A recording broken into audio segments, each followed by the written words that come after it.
guys, welcome back to my channel. Today we have a book. This is called Cloaked Shadows by Melissa Hawkes. So this is a book I got from Books by Nature box for, I think this is their December box that they did last year, that they announced this was going to be their first time doing the box and stuff like that. So this is the first book.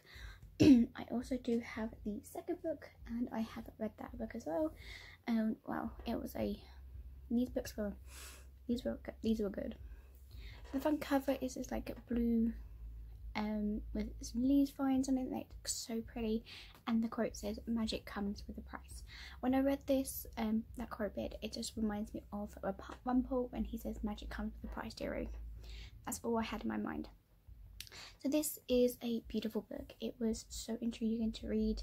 I just wanted to know more about it, and when they said there's going to be a duology, that the next book was coming out, I followed Melissa on Instagram as well, and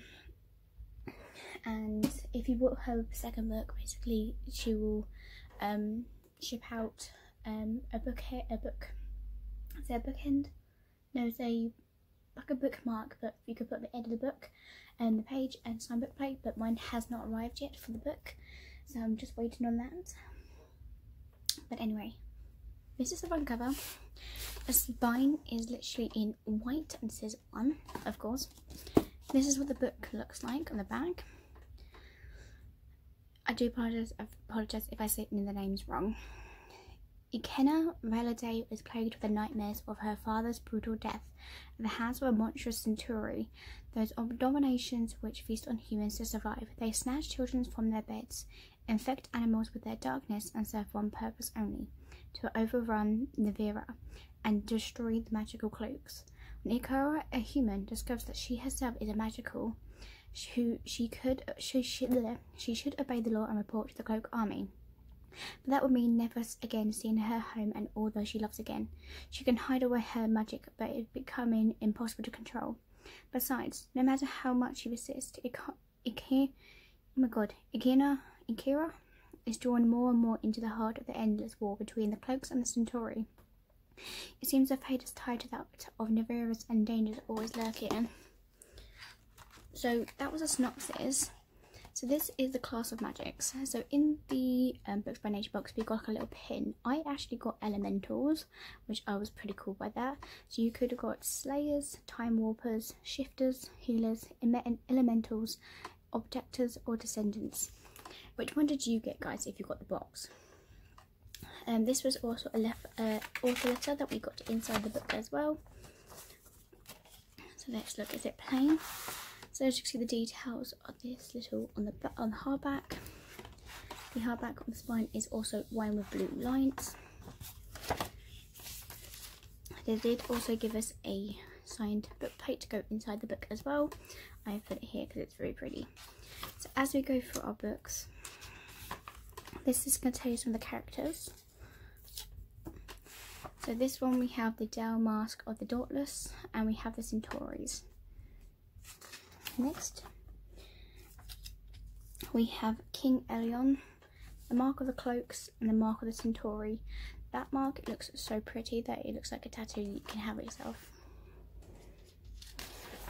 Then we have a map, which we do love a good map. It was so nice to actually go through the book. We have Rinset, Rinja, Infel, Loverin, Underas, Lake, Land, and stuff like that. And then we have classes of magic. So if you are slayers, you summon multiple talents. If your descendants, control and manipulate objects around you. Shifters shapeshift into different living beings. Elementals control the elements including light and dark. Objectors mold and create objects. Time rappers seem and control aspects of time and reality. And healers stabilize and mend wounds. So that was really cool. Again, like I said, I got elementals and I was really happy with that. So throughout the book, she goes through like these whole scenes of not knowing she had power, and then going through that she has to learn how to control this power, and fight begins. And it's so tempting with everything to it. On page 62, it said this little verse here. For too long the kingdom of Nivera has been plagued. A darkness stirs and threatens to display. But in a small village consumed by forest there will be a raven-haired woman who first will flee to take to a lake village. When ancient professor waits, he teaches her to harness her power and create a world in which the darkness is no more. She is the key to winning the war. So there's a lot of that in the end where that you see that the text is different. So from like how this is to how it's produced, it was so amazing to read. Like continue on, like Cedric, lovely lad, lovely to read about him. He was amazing in this book too. And then we have on page 86 says, well, I didn't actually count. All I saw was half the mentions levitating. Oh, they tried to hold me so a cloak could whisk me away to the palace, and I wasn't having that.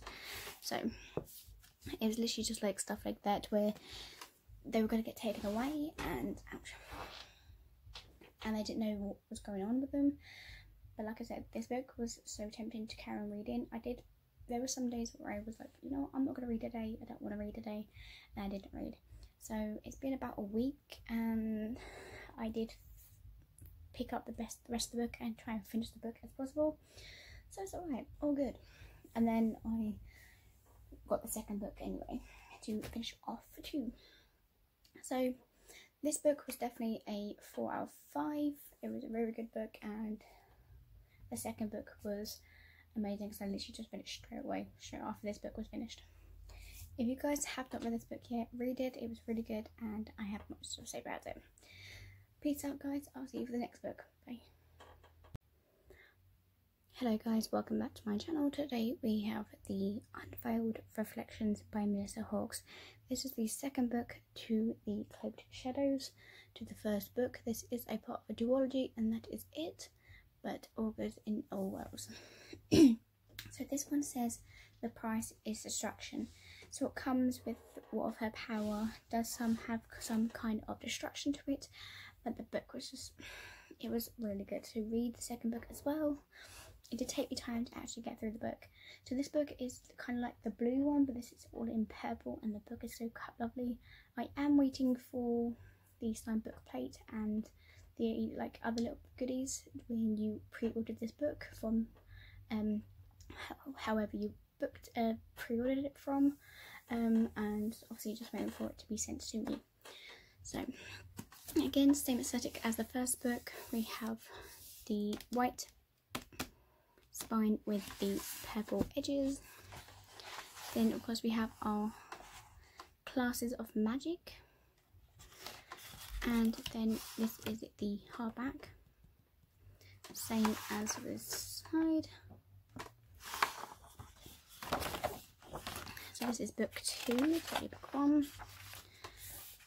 We go for the same, well, this is the mark of the cloaks, the mark of the centauri.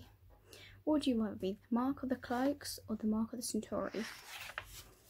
Then we have the centauries, we have King Elion, we have Nilara, we have, I haven't said the name, Nilara. Then we have the Delmas of the Dauntless again, and we have of course the map, which you guys could not probably see that, so let me go back to the page so you can actually see them. Okay, and then obviously we have our classes of magic again. Which one would you go for? If you didn't get one of those, if you didn't get a pin, which one would you want to be? To be honest, I'm happy with being elementals, but I would love to be a shifter as well, just to shape shift into anything. Then we have I'll read the synopsis in a minute. On page 67, it goes, have you all forgotten that it was me and my team who retrieved the key? And that's a quote that you did not expect. Like, I didn't really expect me to actually like, oh, you know what, that sounds interesting. But it was literally like, they went through all this way to get the key to the certain thing. I'm trying not to say any spoilers because I'm trying to like hold it in. I try and do a lot of spoilers in my books and I'm like, I need to stop doing that. So, the key to a certain thing, and it's just interesting. Then lastly on this one we have page 286, and it goes, in order to use this magic, one must be in a trance of clarity. They must be in a state of a mental position, and then once they have achieved the purity, they need only think about it and it will happen. And throughout the book's romance, it does happen. Cedric and them does actually turn out to be very together, and it's like they made a pact to get married to each other. On the back it says, through immense sacrifice, Ikenna, I can't say her name, Ikenna Validale has partly fulfilled the divination that had been thrust upon her, but the unique magic inside her awakened, and that power was pretty big. Now she has to risk it all to complete the prophecy and save Navira from the Centauri who has grown into numbers and strength under the rule of the familiar face Delmas the Dauntless.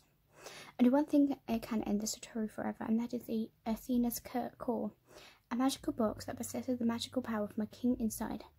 The Centauri have the box. The magical cloaks have the key. So what happens next? Akira and her friends must enlist the help of a powerful creature that will many believe to be a myth. But will that be enough to stop the war, or will Akira cause Navira to perish? Let's just say it was a good book to read. I was quite surprised on it, how I got through this book more than the first book.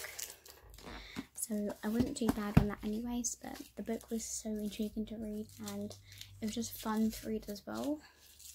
If you guys, I said in the first video, if you guys have not read these books, read them, because they were really beautiful read, like beautiful made. They were beautifully done and detailed. They were literally amazing, and I can't say so much praise about them. I hope you guys enjoyed these, and I will see you guys next time. Bye bye. Peace.